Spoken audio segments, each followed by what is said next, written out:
Bonjour à toutes, bonjour à tous. Nous sommes ravis de vous emmener une nouvelle fois sur un nouvel itinéraire. Bonjour Mélanie. Bonjour Vincent. Le tourisme du bien-être, ce sera le débat aujourd'hui. Un secteur en plein essor et l'Indre n'est pas en reste pour répondre à ce qu'il est convenu d'appeler aujourd'hui un véritable besoin. Besoin de se détendre, mais aussi de conserver une certaine jeunesse.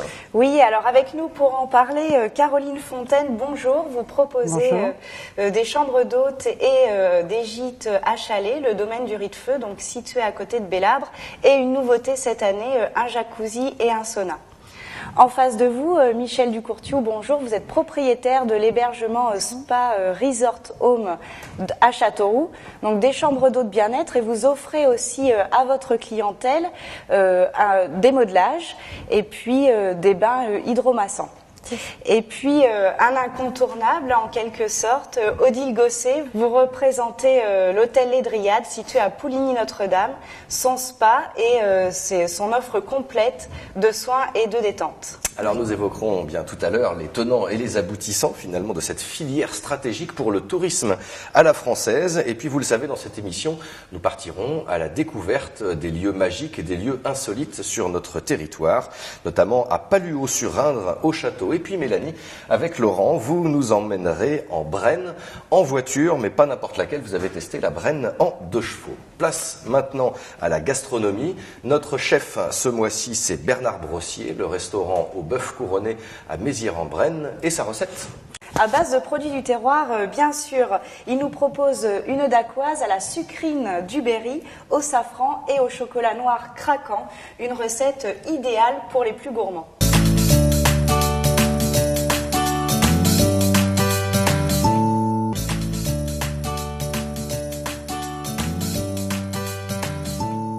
Aujourd'hui, nous allons faire une dacquoise à la sucrine du Berry. Pour l'instant, on va préparer notre biscuit. On va tracer la dimension de notre cercle. Une fois que c'est fait, on va d'abord mélanger les éléments secs, la poudre d'amande, le sucre glace et la farine. Donc là, maintenant que les éléments secs sont mélangés comme il faut, on va tout simplement battre nos blancs. Alors, juste à la fin, on va incorporer nos 20 grammes de sucre semoule pour finir, et donc on va serrer nos blancs.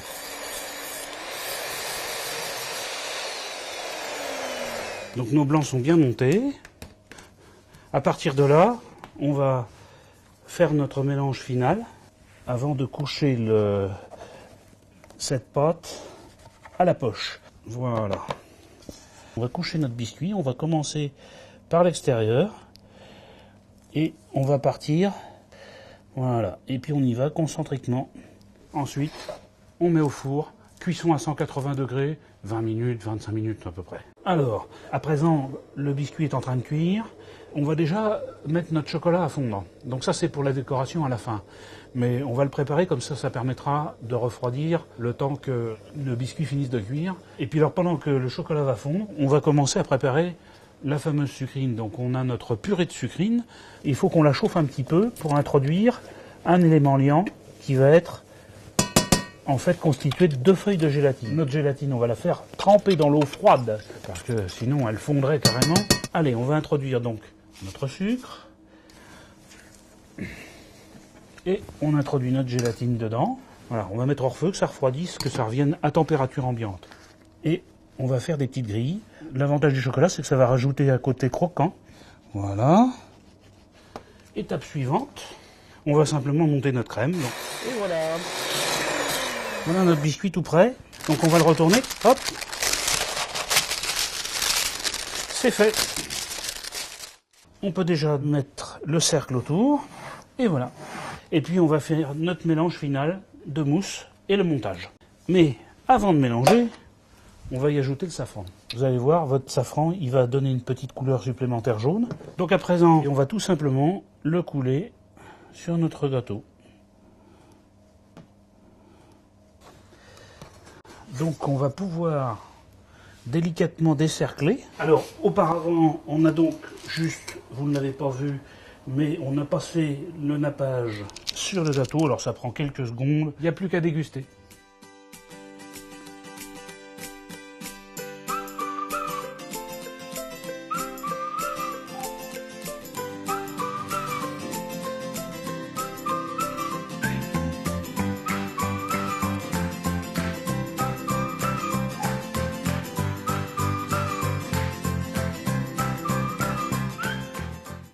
Alors il n'y a pas que le chocolat noir qui est craquant, nous aussi on aura l'occasion de craquer en fin d'émission, mesdames, puisque nous aurons le plaisir de goûter et déguster cette recette avec le chef. Le bien-être aujourd'hui, le thème de notre débat, Caroline Fontaine avec nous, le riz de feu, chambre d'eau, gîte, jacuzzi, sauna, chalet, Michel Ducourtiou, le resort home avec le spa Les Volets Bleus, c'est à Châteauroux, et puis Odile Gosset, les Dryades à Pouligny-Notre-Dame, le spa des Dryades qui est installé au cœur de ce vaste complexe golf mais aussi hôtel. Alors est-ce que c'est une activité qui a démarré dès le départ ou est-ce qu'elle est venue se greffer au fur et à mesure de l'existence du site? Dès le départ, il y a eu la piscine, donc avec quelques cabines, et ça s'est créé en 87 et dans les années 2006, on a agrandi le spa de façon à acquérir 12 cabines. Et puis, de façon à pouvoir faire des massages plus complets et de pouvoir satisfaire beaucoup plus la demande. Donc, il y a la piscine, les cabines et puis d'autres services. Bien sûr. Donc, on est sur un hôtel de 85 chambres avec un golf tout autour de 18 trous. Donc, le paysage est magnifique. Et donc, nous, au niveau de la piscine, on propose donc les jacuzzis, le hammam récemment, puisqu'il faut savoir que nous avons fait des travaux tout autour du spa, là, en décembre 2014. Et donc, là, on propose donc les jacuzzis, des jets massants, des lits massants, des transats thermiques, donc ce qui permet aux gens de pouvoir satisfaire tous les mal de dos qui puissent exister à notre époque. Et donc, en même temps, on propose une brochure, il y a des soins à la carte. Un grand complexe donc pour attirer une clientèle nombreuse. Les Dryades sont essentielles pour l'attractivité et pour notre territoire et le complexe hôtelier est connu et reconnu, mais d'autres offres répondent également à cette demande de bien-être et puis d'une nouvelle forme d'hébergement. Caroline Fontaine, vous êtes donc implantée depuis 3 ans avec 2 suites de charme, 2 gîtes et puis alors une nouvelle offre bien-être avec un jacuzzi et un sauna. Finalement, une façon pour vos hôtes de profiter des plaisirs de l'eau en hiver. Eh bien, finalement, ce sont les hôtes qui me demandaient. Ils me disaient, c'est quand même dommage, vous avez un beau domaine, grand, 156 hectares, une forêt, on se promène, on est dans une espèce de cocon paysager et on aimerait avoir quelque chose de plus. Et au début, le premier, j'ai pensé que c'était un capricieux. Le deuxième, je tiens. Le troisième, puis finalement, je dis, ok, je vais le faire. J'ai différé d'autres travaux qui restent à faire et j'ai préféré faire l'espace sauna qui a un bac d'eau froide, comme dans la tradition nordique. Et le jacuzzi avec son salon pour se reposer. D'accord, donc pour l'instant l'activité se met en place. Vous allez, oui, c'est tout nouveau. Voilà, vous lancerez ça incessamment sous peu, j'imagine. Hier, ça a commencé. Ça a commencé hier. Et donc en fonction des retombées, vous souhaitez peut-être justement compléter votre offre. J'aimerais trouver quelqu'un qui fasse des massages, mais pour l'instant, je n'ai pas trouvé. D'accord. Mais voilà, quand même, vous avez quand même pour ambition. Oui, j'aimerais bien trouver quelqu'un. Je ne le ferai pas moi-même, mais j'aimerais trouver quelqu'un et j'ai commencé à prendre des contacts. Mais pour l'instant, c'est embryonnaire. Oui, c'est un projet. C'est un projet. Alors proposer toujours plus et puis sortir un petit peu de l'ordinaire, c'est ce qui vous a motivé, vous, Michel Ducourtiou, justement, pour créer votre chambre d'hôte bien-être. C'était sortir de l'ordinaire, sortir du classique. Oui, mais en même temps, c'était évident pour moi parce que j'ai toujours été attirée par cette histoire de bien-être. Et donc, quand j'ai décidé de faire des chambres d'hôtes, c'était tout de suite avec massage et bien-être, voilà. Alors dans Châteauroux, donc là on n'est pas dans un cadre de pleine nature. Non. Justement, vous ciblez peut-être une autre forme de clientèle, peut-être que si vous étiez installé à la campagne. Et en fait, j'ai une clientèle très très diverse, effectivement. C'est-à-dire que le week-end et pendant les vacances, je vais avoir une clientèle qui vient en week-end bien-être justement. Et puis la semaine, j'ai beaucoup de commerciaux évidemment qui travaillent sur Châteauroux.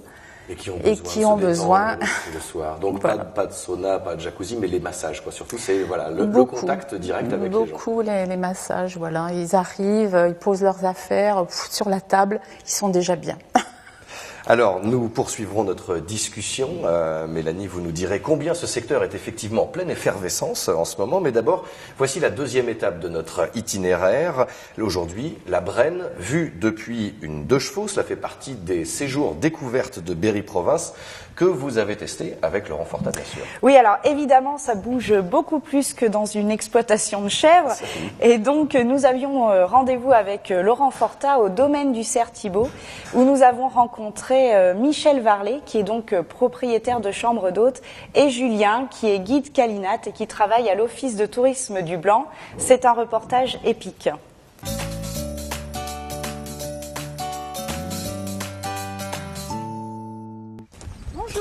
Bonjour.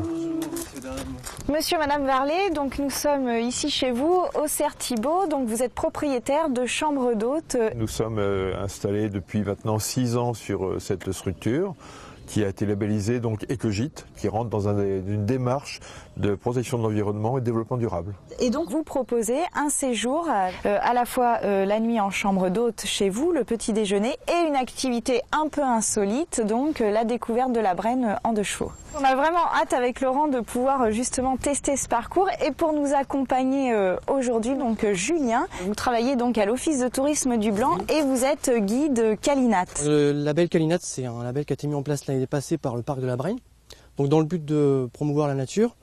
Donc chaque guide a sa spécificité, la faune, la flore, le patrimoine bâti. Et donc en fonction des demandes des touristes, nous on propose, on fait les réservations ou sinon on renvoie directement à la maison du parc. Voilà. Nous allons vous suivre pour découvrir le parc naturel. Ce sera une petite partie, mais traditionnelle de notre parc.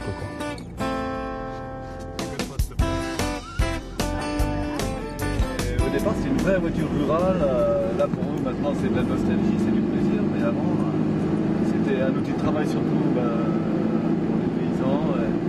Et à l'époque, on disait qu'on pouvait transporter des œufs, parce que la suspension elle est particulière quand même. On pouvait transporter des œufs dans un champ, dans une demeure, sans casser des œufs. Ah ouais,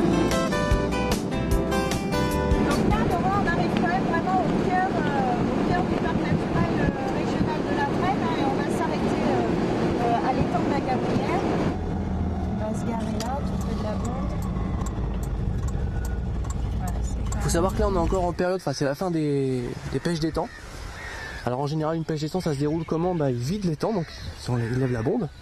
Et il reste un petit peu d'eau, là on le voit pas, mais vous avez une pêcherie en fait. C'est un petit creux en fait, et c'est là où ils récupèrent le poisson. L'étang est asséché chaque année, comment ça se passe? Alors les pêches d'étang, en général c'est tous les ans, mais l'assèchement des étangs c'est variable, c'est tous les 5-6 ans à peu près. C'est important parce que ça renouvelle en fait un petit peu la terre justement. Et donc l'étang de la Gabrielle, c'est aussi un incontournable. C'est un incontournable parce que c'est un des étangs où on peut passer en voiture en fait, avec le Gabriel qui est juste derrière, pour ensuite aller voir l'observatoire à l'étang Puret. On est au plus près des étangs en voiture en fait.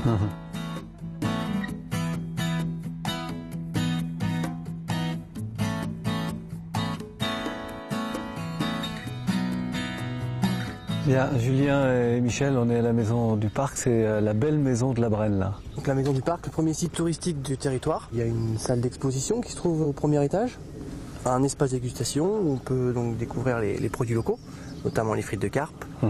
Et puis une boutique. Une boutique également, tout à fait. Il y a même des sorties, il y a des animations ici, il y a un parcours en fait où guide aussi Calinat pose justement la découverte de la Brenne. Donc là, Michel, c'est incontournable. C'est vraiment le point de repère. Ils ont tous les éléments à la maison du parc. Ils peuvent partir après sur tous les circuits. C'est un peu donc le fondamental. Pour nous, c'est le fondamental.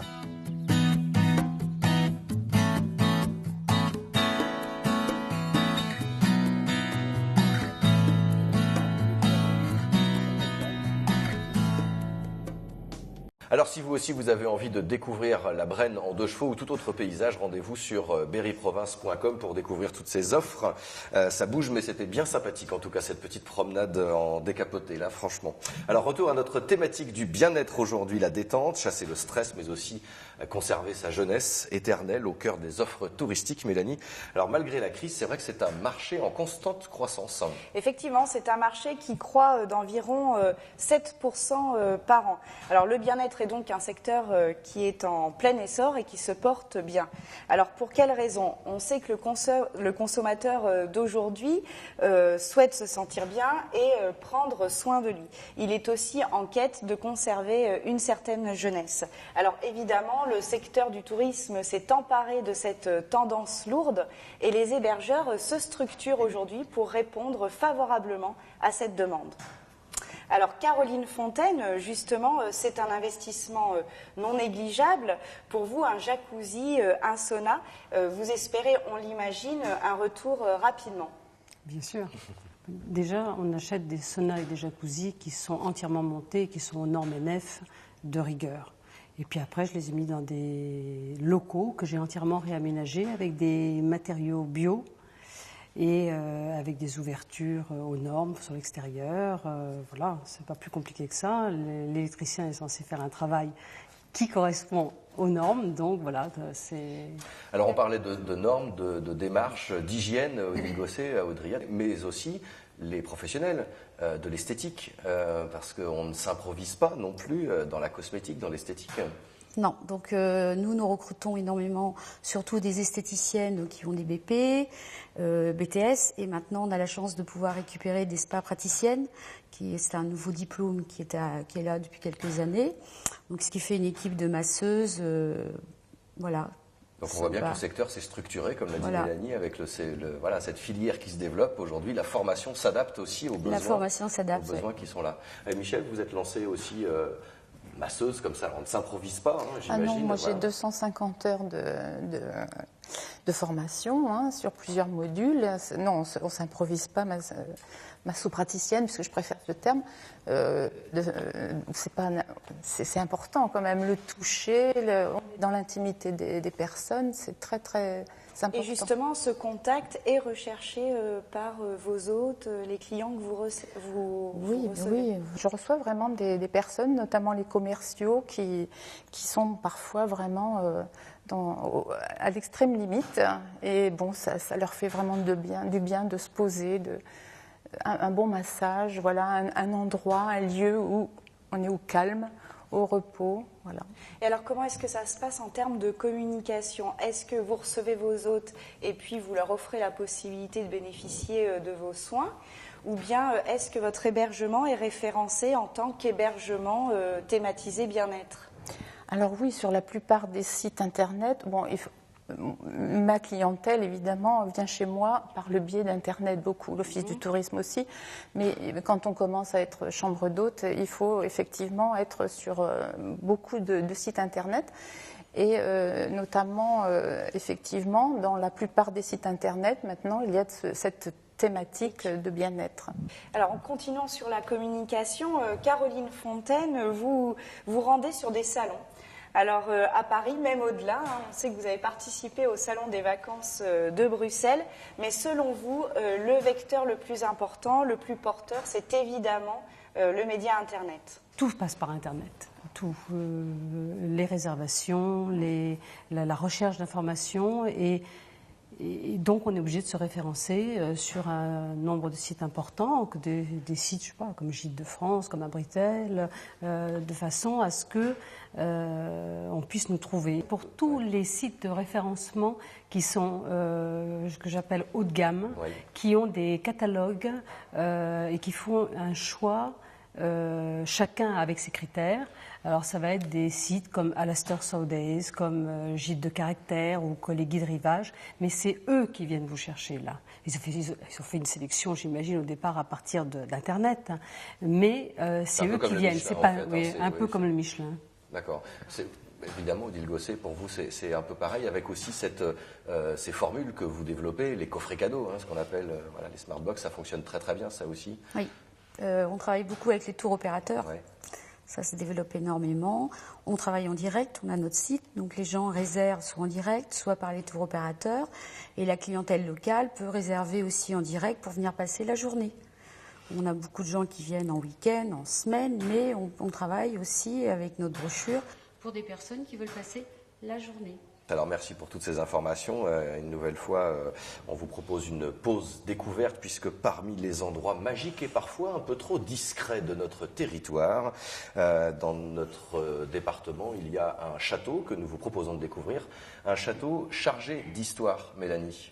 Oui, c'est un bâtiment majestueux qui surplombe le village de Palluau-sur-Indre depuis bientôt un millénaire. Alors, vous ne le savez sans doute pas, mais il a été la demeure d'un maréchal de France et son plus illustre propriétaire était donc Louis de Frontenac, célèbre gouverneur de la belle province de Québec. Alors, depuis 4 ans maintenant, et grâce à de gros investissements, ses actuels propriétaires l'ont rouvert au public et propose aussi des divertissements thématiques au sein du parc. Reportage.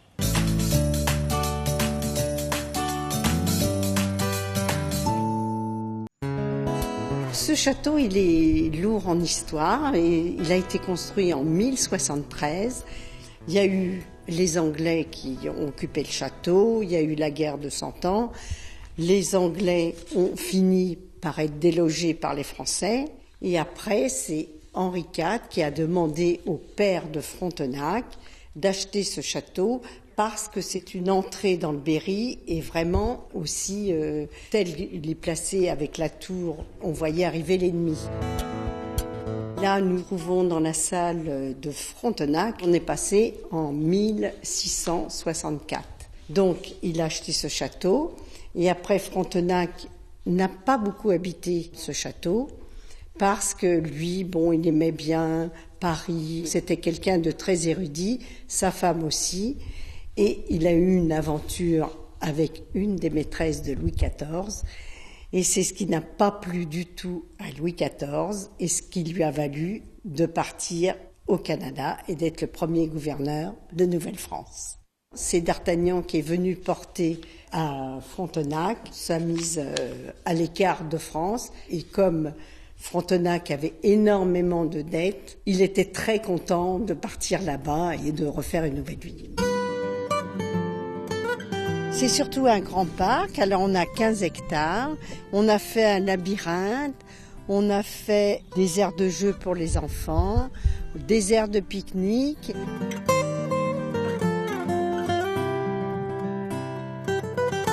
Et ici, on reconstitue la vie de Frontenac telle qu'elle était en Nouvelle-Orléans, en Nouvelle-France. Là, on a la ferme des colons.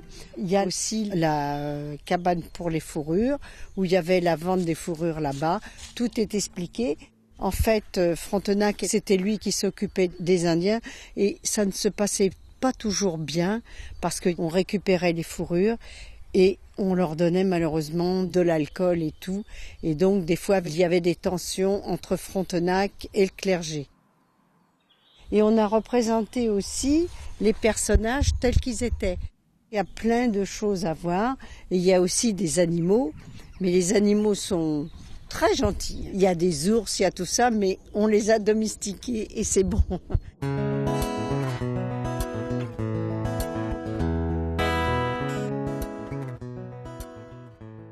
Le château de Palluau, donc à découvrir avec les beaux jours qui arrivent, il va réouvrir en juin prochain. Et pour en savoir plus, Internet, bien sûr, l'adresse s'affiche en bas de votre écran. Voici la dernière étape de notre itinéraire, étape gourmande, 2e édition, puisque nous allons déguster, mesdames, le plat de notre chef que nous accueillons sur le plateau, Bernard Brossier. Bonjour chef. Bonjour tout le monde. Bonjour. Allez, superbe. Bonjour. Le bœuf couronné à Mézières-en-Brenne, table gourmande du Berry. Et merci chef d'avoir accepté notre invitation et de nous présenter cette recette de dacquoise à la sucrine du Berry, au safran et au chocolat noir craquant. Alors le chocolat n'est pas vraiment un produit du terroir, en revanche la sucrine, oui. Oui, la sucrine. Tout Alors à fait. mesdames, allez-y déguster pendant ce temps-là. Voilà. Michel, allez-y. Voilà. Il faut en profiter. Donc la sucrine en dacquoise, c'est une petite subtilité. La dacquoise, c'est le biscuit qui sert de base. Oui. Et ensuite, vous avez une mousse à la sucrine du Berry. et au safran du Berry également. Alors le safran, voilà, on le sait, c'est une épice qui est de plus en plus appréciée, voire récompensée au dernier concours en général agricole. Tout à fait. Une médaille Tout d'or à fait. à Issoudun, peut-être avec parcimonie parce que c'est... Ah, c'est très puissant. C'est très ouais. très puissant. Faut savoir Donc en l'utiliser, fait, c'est un produit qui est effectivement très cher à l'achat, mais qui finalement, à l'utilisation, se retrouve pas si onéreux que ça, puisque on en met vraiment très peu. Très très peu. On parle même pas de grammes. Hein. Là, c'est quelques pistils, c'est infinitésimal. Oui, le voilà. goût est très très puissant. C'est puissant derrière la sucrine, oui. On le Tout sent, à fait. mesdames. Ah, oui, qu'en on sent pensez-vous le safran. C'est délicieux. Voilà. C'est extra. Comme tout ce que vous faites d'ailleurs, M. Brossier. Mais merci Parce que beaucoup. vous avez quand même une bonne adresse dans la Brenne. Oui, mais après, c'est vrai qu'il y a un certain nombre de gens qui effectivement sont autour de nous et qui nous envoient du monde, puisqu'il y a moult de façons d'avoir des touristes, hein, Ouais. des gens qui descendent de Paris, qui vont avoir une villa dans le secteur, ou des gens qui viennent en chambre d'hôte, en gîte, ou je ne sais, et puis d'autres qui viennent carrément chez nous en hôtellerie et qui profitent de leur séjour pour déguster évidemment tout un tas de spécialités, dont la poule noire, dont plein de choses. Hein. Ça aussi, mesdames, c'est à vendre en plus de vos hébergements, c'est de dire restez chez nous et la gastronomie est importante et C'est très important, c'est très recherché. Bon, très bien, merci beaucoup. En Merci. tout cas, merci chef. Merci. Merci à vous. Michel Ducourciau, Merci. donc Merci. Sparisorphome à Châteauroux, Caroline Fontaine, le riz de feu, donc à Chalais, et puis Odile Gosset, les Dryades à Pouligny, Notre-Dame. Mélanie, nous aurons le plaisir de se retrouver le mois prochain pour un nouvel itinéraire complet. Exactement, un itinéraire qui nous emmènera à la rencontre du petit village de Gargilès pour notre chronique Nos sentiers buissonniers. Nous testerons avec Laurent l'un des parcours en canoë qui sillonne la ville de Châteauroux. Vous en voulez à Mathilde qui réalise cette séquence, la pauvre. Nous discuterons festival et musique classique avec nos invités plateau qui sont également membres du réseau Musique en Berry. Et comme tous les mois, nous accueillerons un chef pour une recette de saison. Et ce sera au tour d'Agathe et Charlotte, traiteurs à domicile dans la commune de Vesle. Merci à toutes et à tous de nous avoir suivis et rendez-vous le mois prochain pour un nouvel itinéraire B.